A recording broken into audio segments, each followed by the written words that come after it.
In these times of global change, people seek happiness, success, and security.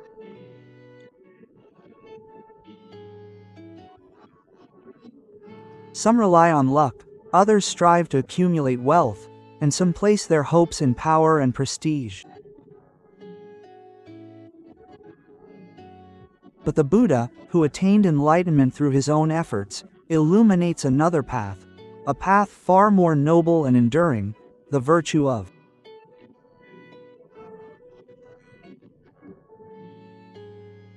gratitude. Gratitude is the foundation of high moral character, the essence of complete humanity, and the source of prosperity in this world and the next. Today's Dharma talk will take you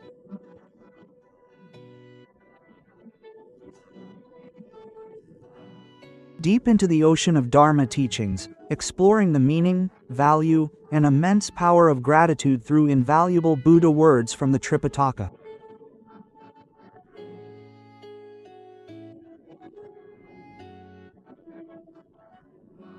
Gratitude, katayu, comes from the Pali word katayu, which can be broken down into kata, meaning something done or good deeds performed by others, and sati, meaning knowing.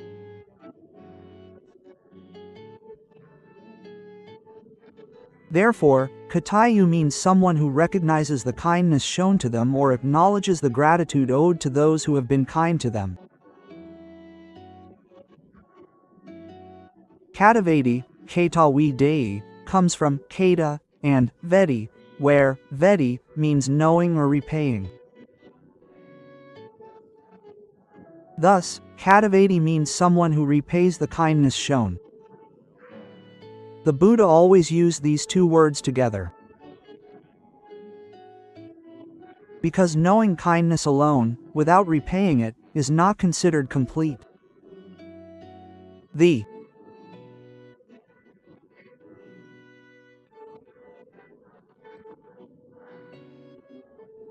Buddha stated in the Anguttara Nikaya, Dukkha-nivada, first section, monks, there are two types of people rare in the world, those who have done favors beforehand, and those who are grateful and repay kindness.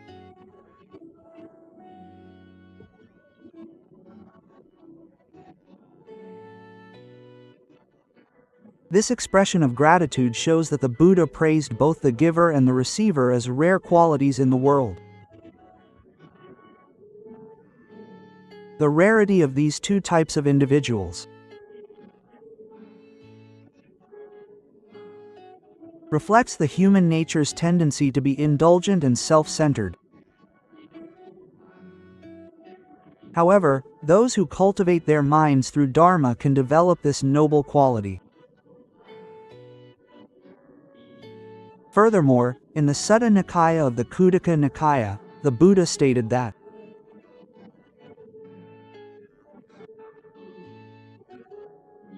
gratitude is a crucial component of a virtuous person. Those lacking gratitude are considered unrighteous, regardless of their wealth or high status. Parents, great teachers, and the Brahma of their children are the most important figures in his teachings. This is one of the most valuable sermons in the Tripitaka. The Itiputaka is a Buddhist scripture that illustrates the status of parents in the eyes of the Buddha.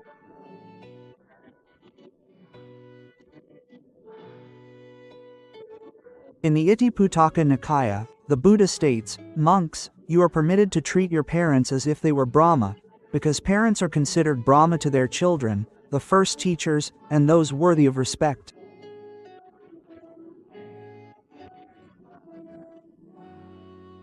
The word Brahma here has a profound meaning. In Buddhist perspective, Brahma is a being endowed with the four Brahma Vihara, divine qualities, loving kindness, compassion, sympathetic joy, and equanimity. Parents possess all these qualities in their treatment of their children.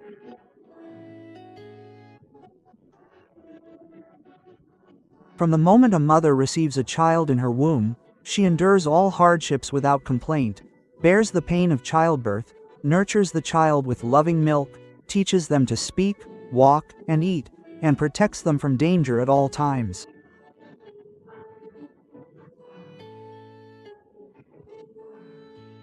Whenever she has time, parents work hard to support their families, providing their children with education, moral guidance, and opening doors of opportunity in life.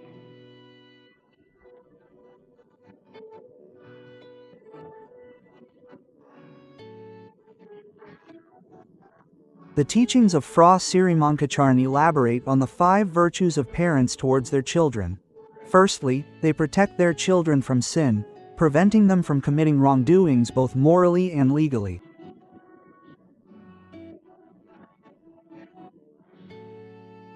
Secondly, they instill virtues, such as honesty, diligence, frugality, and kindness. Thirdly, they provide education and life skills. Fourthly, they find suitable spouses, ensuring their children are married to good partners.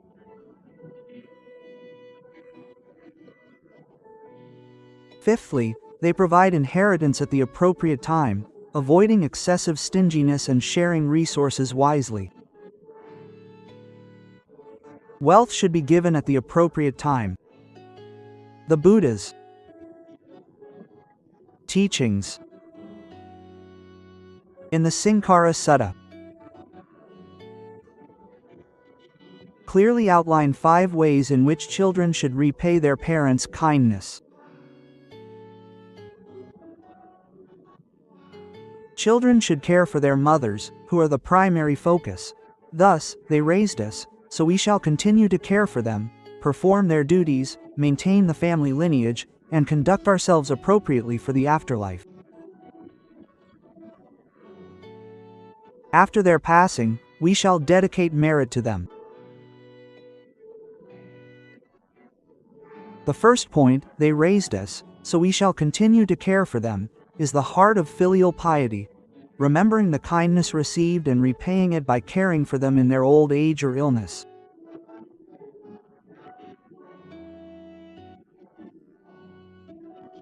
The second point, perform their duties, means helping parents with household chores, work, or any other responsibilities, not remaining indifferent and letting the elderly work hard alone.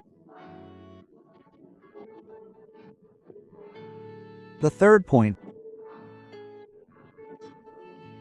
is to uphold the family's reputation and honor, avoiding any conduct that would bring shame or sorrow to one's parents. The fourth point is to conduct oneself in a manner worthy of inheriting the family fortune, proving oneself to be a good son, daughter, possessing both virtue and ability. The fifth point is to perform meritorious deeds for one's parents after their passing, refraining from drinking alcohol even after their death and continuing to perform meritorious acts to dedicate to them so they may attain happiness in a good afterlife. Can the kindness of one's parents be repaid? This is a deeply contemplative question. The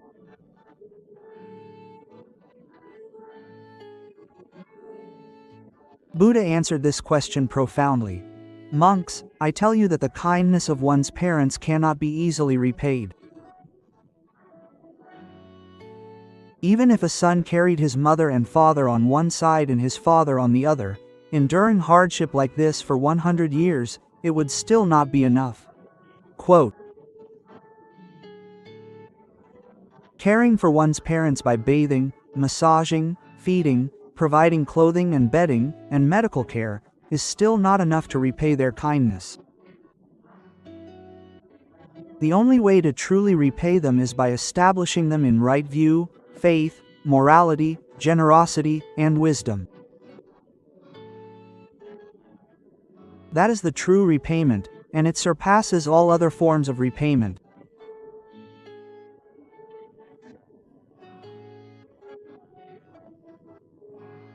This teaching clearly shows that the highest and most excellent way to repay parents is by leading them into the Dharma, guiding them to have faith in the triple gem, to have morality, to be generous, and to possess wisdom.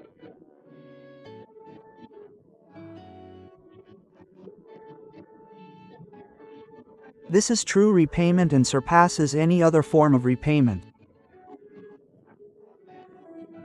Gratitude towards teachers and benefactors is also important.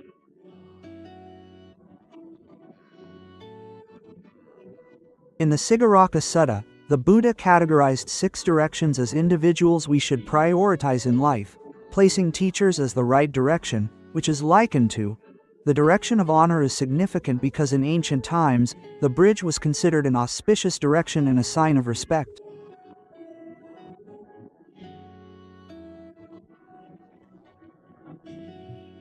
The Buddha taught 10 ways of treating teachers, 5 of which were rising to greet them, approaching them respectfully, listening attentively, and studying arts and sciences with respect.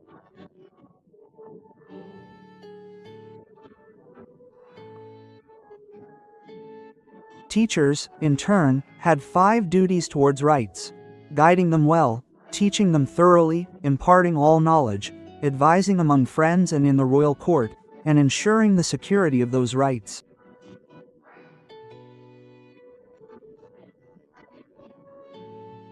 In a broader and deeper sense, Buddhism also teaches us to remember the kindness of those who are good friends, Kalyanamitra.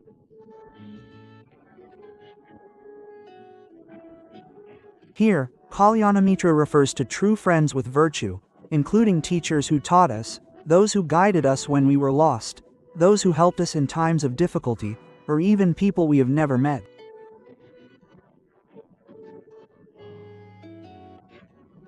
It is their work or ideas that change our lives for the better.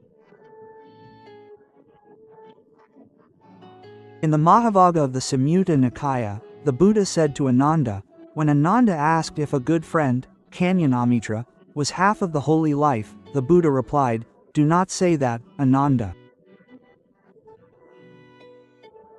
A good friend is not half of the holy life, but the entire holy life." Because a person with a good friend is supported in practicing the Noble Eightfold Path completely. Quote, therefore, gratitude towards a good friend is extremely important on the path of spiritual development. Those who receive the kindness of a good friend cut the chain of their own growth. The Buddha, the supreme teacher above all teachers, is the teacher of gods, humans, and all beings. This appears in the Buddha's virtues as stated in the Samyutta Nikaya. The most important virtue of the Buddha, in relation to gratitude, is that he discovered the path to liberation from suffering and sacrificed his personal happiness to teach sentient beings out of great compassion. Gratitude towards the Buddha is therefore expressed through practicing his teachings, not merely through chanting or bowing, but by seriously applying the Dharma in daily life. This is the truest way to repay the Buddha's kindness. The result of gratitude is a prosperous life, free from decline. The Buddha affirmed in several places in the Tripitaka that those who practice gratitude will receive many good results in this life.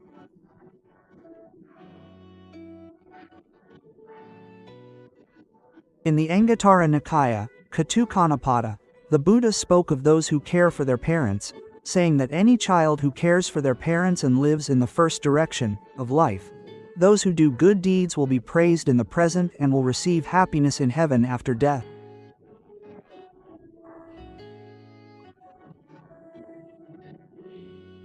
The evident benefits in this life include several aspects. 1. Receiving love and support from parents, because children who care for their parents receive their blessings and good wishes in abundance.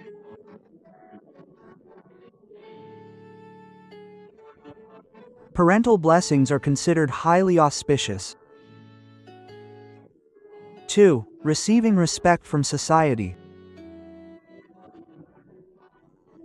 Individuals who are known to care for their parents well are respected by those around them, creating a love that benefits all aspects of life.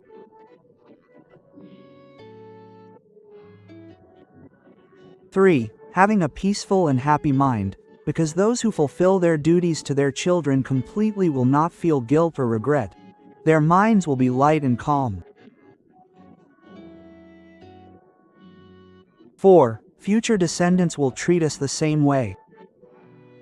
The law of karma and setting a good example inspire filial children. Many people have filial children and grandchildren as a result of the merit of filial piety in their next lives, in addition to the benefits in this life. The Buddha also mentioned the merits of filial piety in the next life for those who are grateful.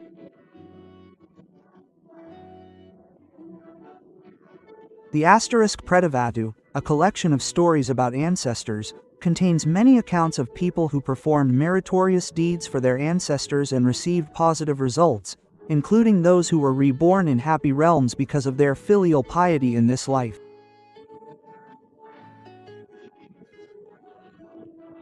In the Mangasutta, a collection of 38 auspicious blessings, the third blessing is Matapachupatanam, which means caring for one's parents. This is an auspicious blessing in life, signifying prosperity and happiness. The Buddha affirmed that caring for one's mother is one of the highest blessings in a human life.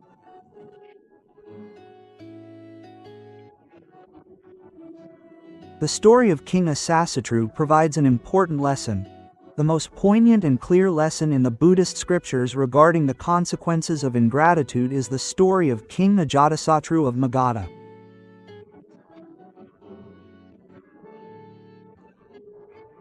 He was misled by Devadatta and betrayed his father, King Bimbisa, in order to seize royal possessions.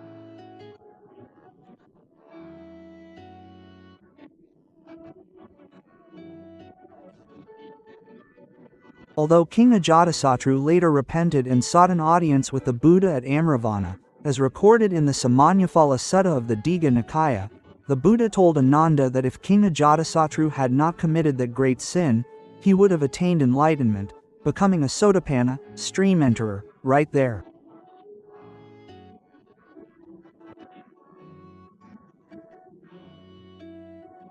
This is a poignant example clearly showing that ingratitude is a grave sin that blocks the path to nirvana and leads to a decline in life, both in the worldly and transcendental realms. Ingratitude towards the triple gem, Buddha, Dharma, Sangha, is the highest form of gratitude.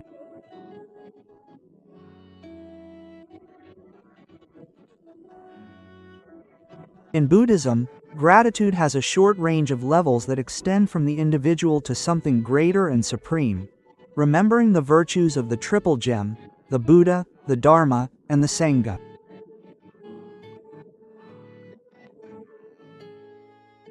The Buddha's virtues are immeasurable to all sentient beings. He cultivated perfections for 4 immeasurable eons and 100,000 kalpas, sacrificing all his personal happiness to find the path to liberation from suffering.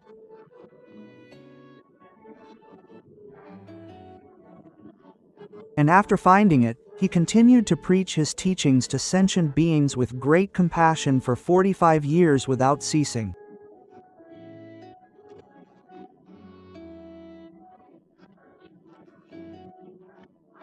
In the Mahaparinibbana Sutta of the Digha Nikaya, before his passing into nirvana, the Buddha gave his final teaching. O monks, I warn you now that all compounded things are impermanent. Ordinarily, you should strive with diligence and mindfulness.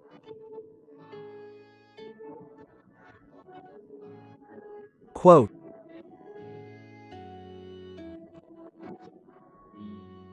this final instruction represents the great compassion of the Buddha towards his disciples until his last moment. Remembering this virtue of the Buddha and putting his teachings into practice is the purest and highest expression of gratitude towards him.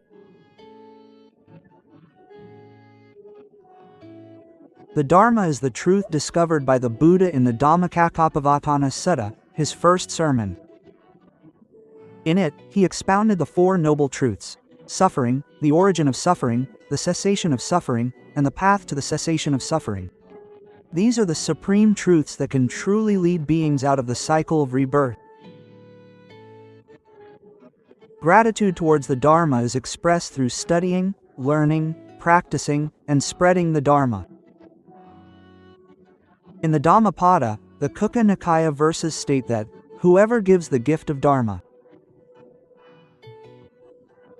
surpasses all other gifts, whoever tastes the Dharma surpasses all other tastes. Quote, whoever rejoices in the Dharma conquers all other joys. The Sangha, the monastic community, comprises the noble disciples who practice well and rightly, bearing witness that the Buddha's Dharma is truly achievable and produces tangible results. The Sangha also fulfills the duty of preserving the Dharma and Vinaya, maintaining the Buddha's teachings for future generations to learn and practice. Gratitude towards the Sangha is expressed through offering the four necessities: food, clothing, shelter, and medicine, supporting the Sangha in their studies and practice of the Dharma, listening to sermons from the Sangha, and putting what they have heard into practice. Gratitude towards the land and society is also a form of social responsibility. From a Buddhist perspective, gratitude is not limited to the family or personal level, but extends to society and the wider community. In the Chakravarti Sahanatha Sutta of the Digha Nikaya, the Buddha demonstrates that gratitude, the decline of society, begins with people not sharing and not being generous, which are symptoms of indulging in mutual kindness and gratitude.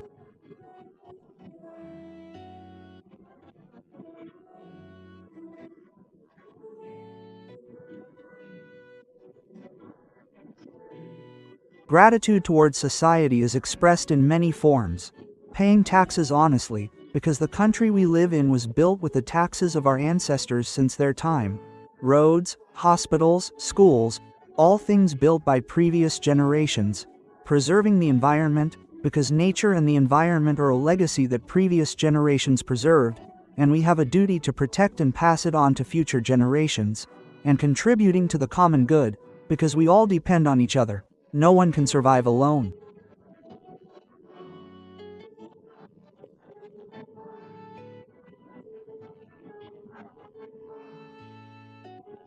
Farmers produce food, build and repair homes, doctors treat diseases, teachers, they all contribute immensely to us. Show gratitude at the national level and in all circumstances. The scriptures and teachings of Buddhist scholars emphasize the importance of gratitude, extending to the nation and country. This means remembering the kindness of ancestors who built the nation, those who fought for its independence and survival. Patriotism.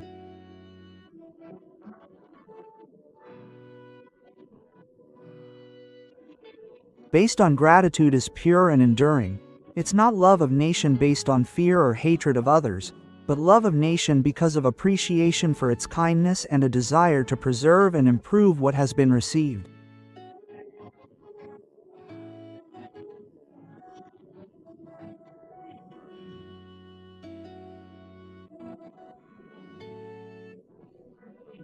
Ingratitude is a grave danger to life, a symptom of mental decay. To understand gratitude more clearly, it's necessary to study its opposite, ingratitude. The Buddha pointed out that ingratitude arises from three defilements: delusion, hatred, and greed. Delusion is forgetfulness and a lack of remembrance. Holding on to the good deeds others have done for us is like a blindfold, preventing us from appreciating what we receive.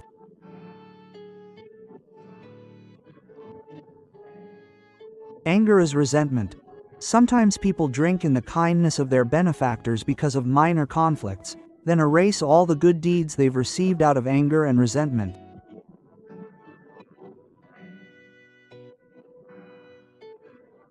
Greed is insatiable desire. Some people even betray their benefactors for personal gain. This is the most serious form of ingratitude. In the Anguttara Nikaya, Katukanapata, the Buddha stated that ungrateful people are classified as evil-minded and will inevitably receive the consequences of their actions according to the law of karma. Even if the karma doesn't immediately bear fruit, it will follow them like embers extinguished by fire. Therefore, ingratitude is not merely a matter of social etiquette, but it is karma that gives rise to consequences. Those who are ungrateful to their parents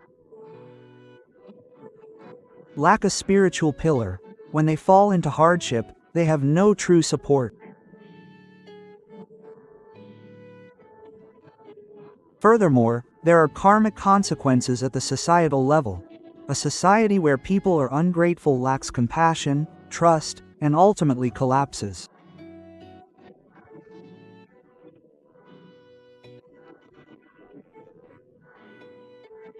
As the Buddha stated in the Chakravartisihana Sutta, a decaying society begins with people squandering each other's kindness.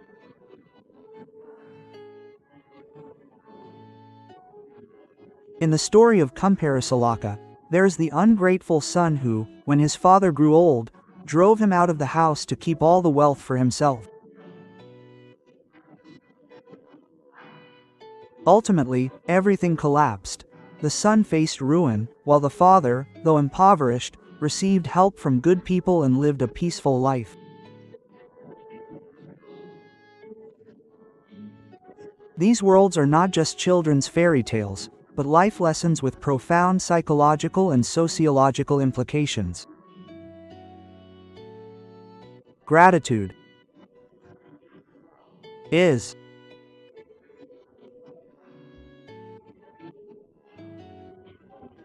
closely linked to loving kindness, one of the four sublime states of mind, Brahma Vihara. In the Metta Sutta, the Buddha's teachings on loving kindness, the Buddha expressed the wish for all beings to be happy, to be attain well-being, for all living beings, both those that are trembling and those that are stable, to be happy.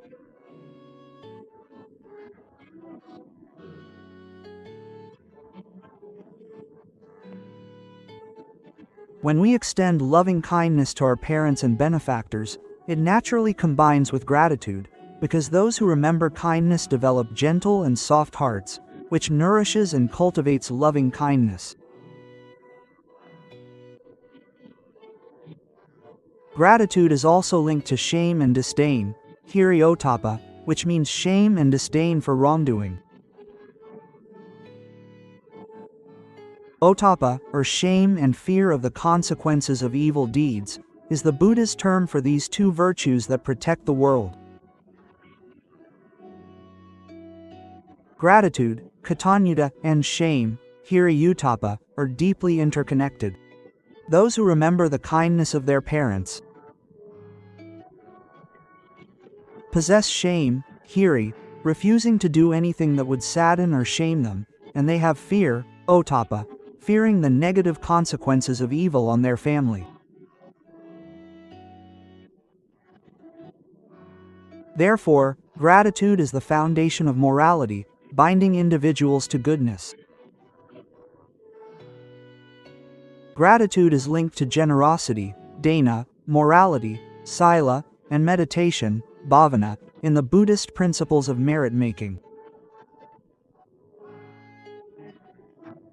Giving alms to parents and teachers is considered highly meritorious because the recipient's goodness contributes to the Buddha's merit.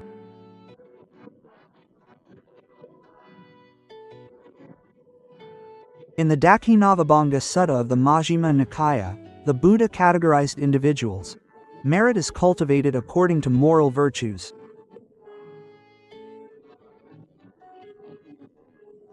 The virtuous conduct of those who are grateful has a stronger motivation than that of those who are ungrateful, because the grateful observe moral precepts not only for themselves but also to preserve the honor of their parents and teachers who have diligently educated them.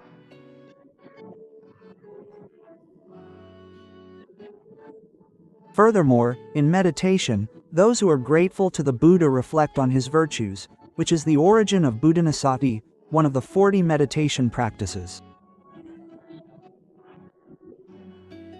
Therefore, gratitude serves as a gateway to meditation.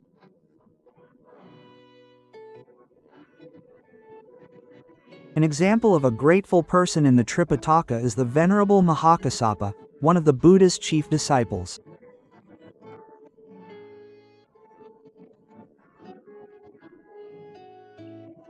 He demonstrated his gratitude to the Buddha in a particularly impressive way.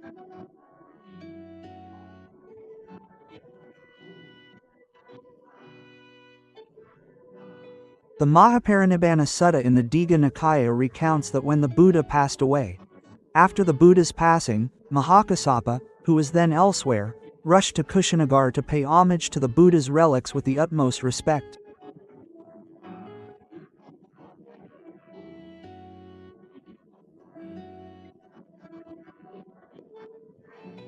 Furthermore, after the Buddha's death, Mahakassapa initiated the first compilation of the Dharma and Vinaya to preserve the Buddha's teachings from being lost.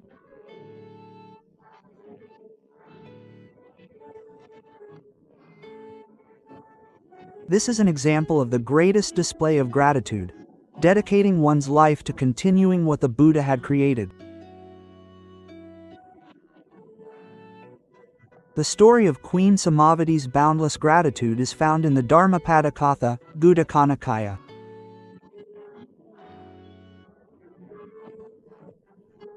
She recounted the story of Queen Samavati, the wife of King Udina of Kosambi, who showed great gratitude to her attendant, Kusuta, who brought her the Dharma.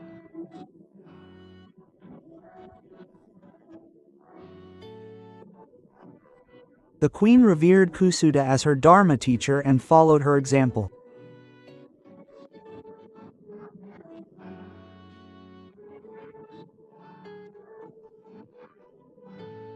Even though Kushta was of much lower status, this story teaches us that true filial piety is not limited by rank, title, or social standing, but depends on the value of what is received.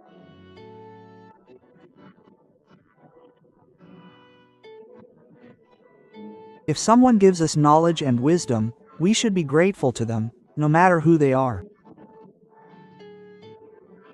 The story of the Venerable Shiva's filial piety towards his mother illustrates this.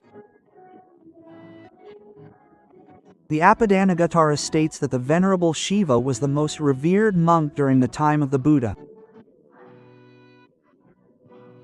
He showed the utmost respect for his mother, both in that life and in past lives.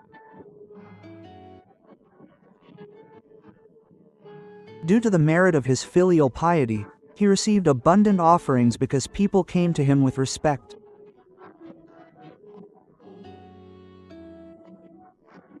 This is a concrete example showing the tangible benefits of filial piety towards parents. This is evident even in worldly aspects such as material possessions. And the story of King Prasendashaka's gratitude to his friend, Kanyanamad. King Prasendashaka was a great king of the Kosala kingdom, but what is impressive is that he consistently showed gratitude to the Buddha throughout his reign.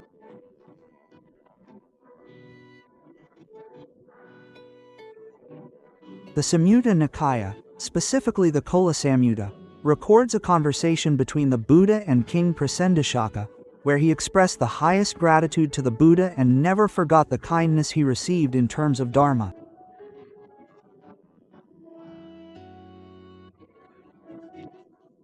Gratitude in modern life, adapting Dharma to the digital age. No matter how much the world changes, human nature and the law of karma remain. Therefore, gratitude remains important and applicable in the present era, where families are fragmented due to work and education in different places. The way we express gratitude must adapt. Showing gratitude could be through phone calls to inquire about their well-being, sending gifts on special occasions, making time to visit home often, or even sending photos or videos to show parents that you are doing well and haven't forgotten them.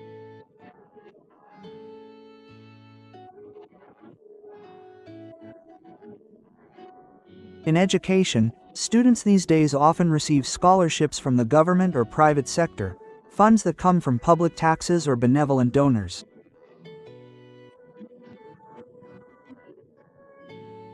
Remembering this kindness leads to dedication to studies and ultimately contributing to society, a proper way to repay kindness. Gratitude in the workplace and in working life is also important. Showing gratitude to employers, supervisors, or the organization that gave us opportunities is crucial. Those who are grateful to their organization work willingly and honestly, without taking advantage of others, but they must be careful not to exploit them. Gratitude has often been perceived as surrender or acceptance of injustice. True gratitude is based on honesty and mutual respect, not on unreasonable bowing.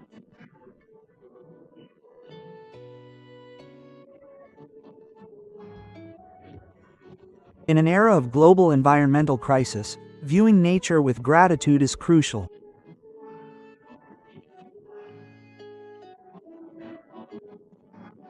We all benefit from nature daily. Our breath is oxygen produced by trees, the water we drink is from the natural water cycle, and the food we eat is given by the earth.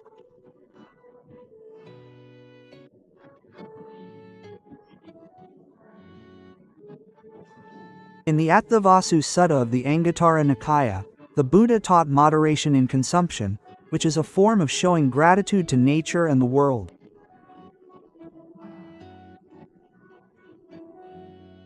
This includes not destroying the environment unnecessarily, planting trees, and conserving water and energy.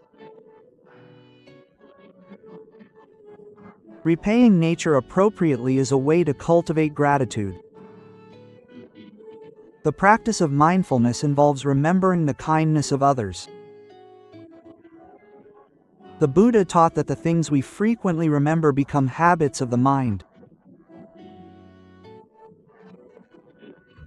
Regularly remembering the kindness of those who have been kind to us is therefore an effective way to build a grateful habit. One easy method is to bow to your parents or reflect on their kindness for a moment every morning before leaving home.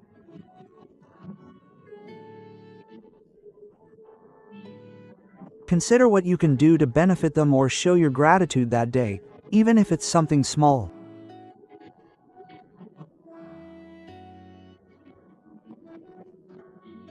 Another method is to meditate by thinking of the people who have done good to you, from your parents, teachers, good friends, to those you don't know but who have indirectly benefited you, and then extend loving kindness to them. To those individuals, expressing gratitude through actions is important. Gratitude that is not expressed through actions is incomplete. After the Buddha separated gratitude and reciprocity, he explained that gratitude is knowing the kindness shown, and reciprocity is repaying it. Both are necessary for complete gratitude. Physical expressions such as rising to greet, bowing respectfully, and helping with tasks are all expressions of gratitude.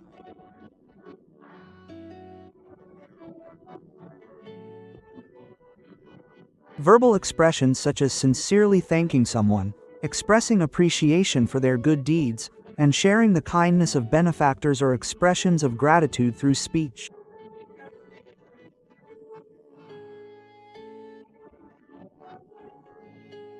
Physical expressions such as offering blessings to benefactors, making merit, and applying the Buddha's teachings in one's life are expressions of gratitude through the heart.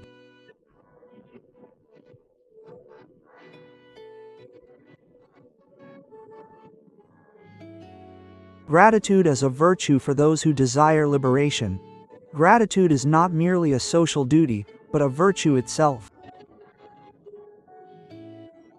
In many lifetimes of the Buddha, the Bodhisattva demonstrated extreme gratitude towards various individuals, as part of accumulating merit to attain Buddhahood.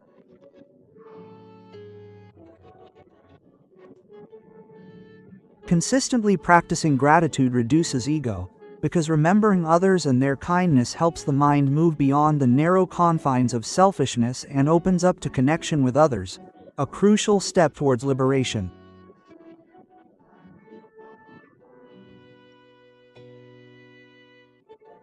Gratitude in the dimension of wisdom. Gratitude and non-self at the deepest level. Gratitude is connected to the wisdom that sees non-self. When we consider something as ours, it is actually the result of the combination of many factors. Our body, for example, is not ours. Our wisdom arises from the food that farmers consume, the rainwater they collect, and the elements they extract from the earth. Our intelligence comes from the language developed by previous generations, the knowledge accumulated and passed down by our teachers, and the values instilled by our mothers. Seeing this, we realize that we create nothing solely by ourselves. Everything depends on factors from others. This enlightenment makes gratitude natural, unavoidable, because we see the truth that we truly owe a debt to everyone and everything.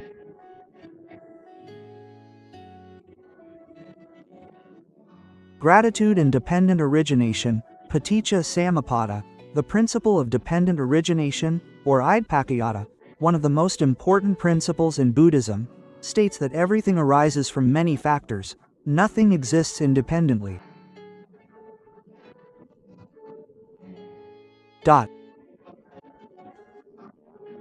When we deeply understand dependent origination, we see that survival in every moment depends on the cooperation and support of many things. Gratitude, from this perspective, this is not merely a personal feeling, but an understanding of the truth of interdependence. The Buddha stated in the Majjhima Nikaya, "Whoever sees dependent origination sees the Dhamma. Whoever sees the Dhamma sees dependent origination."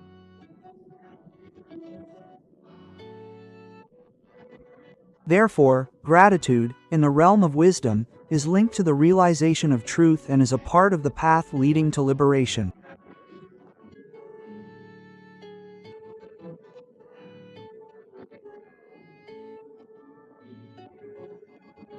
Important Buddhist teachings concerning gratitude are compiled here from various sections of the Tripitaka to allow students to consider them broadly. From the Anguttara Nikaya, Dukkanapada, Pathamavagga, monks, there are two types of people who are extremely rare in the world: the benefactor and the grateful and appreciative. The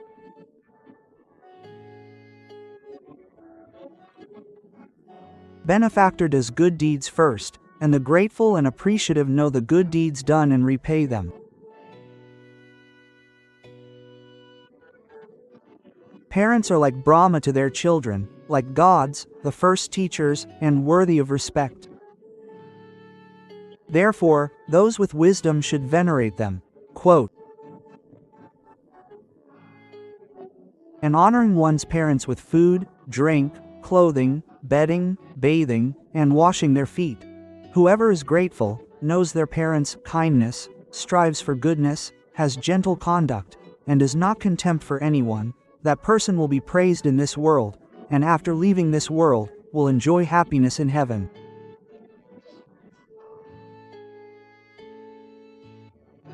The appropriate time and place, living in the right circumstances, having performed good deeds in previous lives, and establishing oneself properly, this is the highest blessing.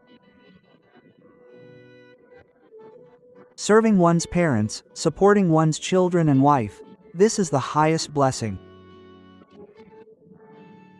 Monks, a son who lives and supports his parents with the four necessities, even if he lives to be 100 years old, cannot repay his parents' kindness. But a son who leads his parents who lack faith to faith, who are immoral to morality, who are stingy to generosity, who are wise to wisdom, that son is said to have repaid his parents' kindness.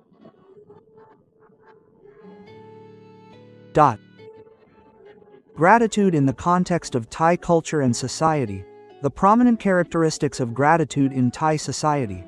Thai society has been influenced by Buddhism. Deeply rooted in Buddhism for thousands of years, gratitude is instilled in Thai culture as an integral part of it. This extends from the custom of paying respects to parents on important occasions and holding merit-making ceremonies for ancestors to caring for the elderly within the family.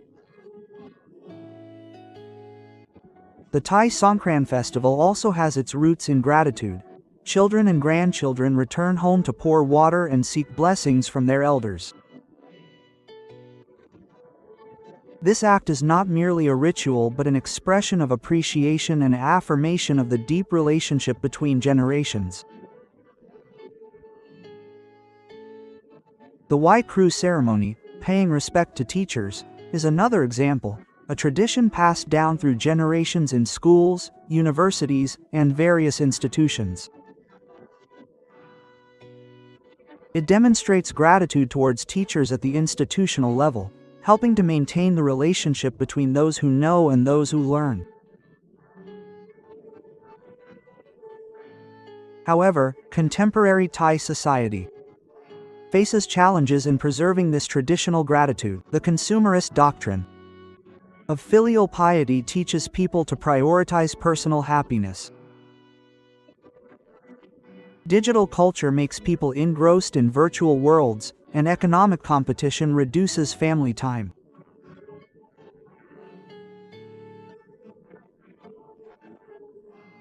However, a deep understanding that filial piety is not merely a fading cultural value but a virtue rooted in the truth of life allows us to realize that no matter how the world changes, filial piety remains essential and valuable.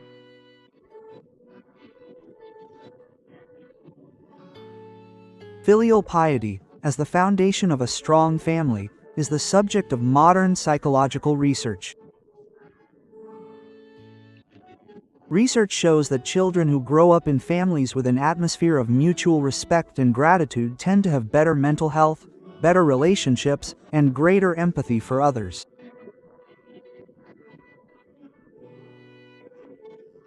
This aligns with the Buddhist saying that a home with parents is a home with Brahma. When the atmosphere in a home is filled with filial piety, it fosters a thriving family. With mutual respect, a home is like heaven on earth, a warm, safe, and secure foundation for all its members to thrive. This is the formula for a life that never falls. We have traveled a long journey through the ocean of Dharma teachings on gratitude. Now it is time to pause and reflect on the heart of it all. True gratitude comprises three dimensions. The first dimension is feeling, the heartfelt appreciation, warmth, and joy that arises when remembering the kindness of benefactors.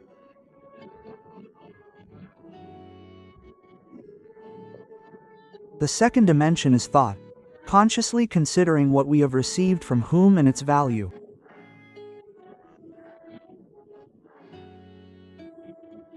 The third dimension is action, acting to repay kindness in an appropriate way. The formula for a life that never falls, according to the Buddha's teachings, therefore consists of these main components. 1. Know the value. Train your mind to remember the good things you have received. Do not let defilements obscure the truth that you have received support from others. There are many more ways to show gratitude. 2. Express your gratitude. Don't keep your feelings of gratitude hidden. Unexpressed gratitude is incomplete gratitude. 3. Treat them well. Care for your parents consistently. Don't wait until you no longer have the opportunity to regret it. 4. Bring the Dharma to them. The highest form of repayment is to lead your parents and benefactors into the Dharma, helping them develop faith, morality, and wisdom. 5. Preserve the Dharma. Continue the teachings of the Buddha to be passed on to others.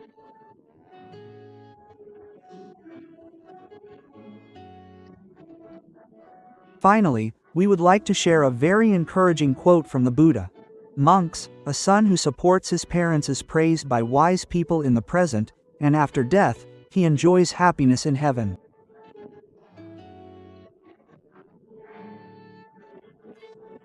Wherever he resides, that month prospers.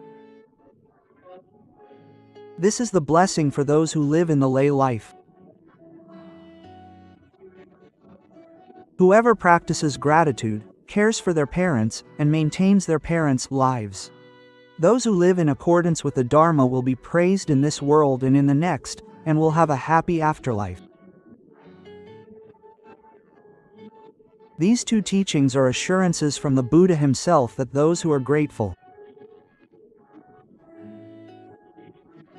will not experience misfortune in this world or the next.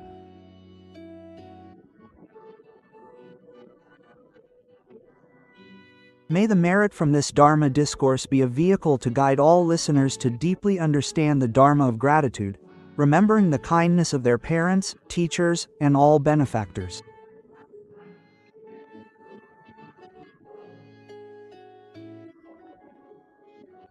May this merit be a factor in bringing happiness and prosperity to the parents and ancestors of all listeners in a good afterlife. If they are still alive, may they have good health, happiness, and be well cared for. May this merit be a factor in enabling all who listen and study to gain wisdom, see the truth, have gentle and broad minds, and live their lives in accordance with the Dharma with happiness forever. Amen. See you again next time. Goodbye.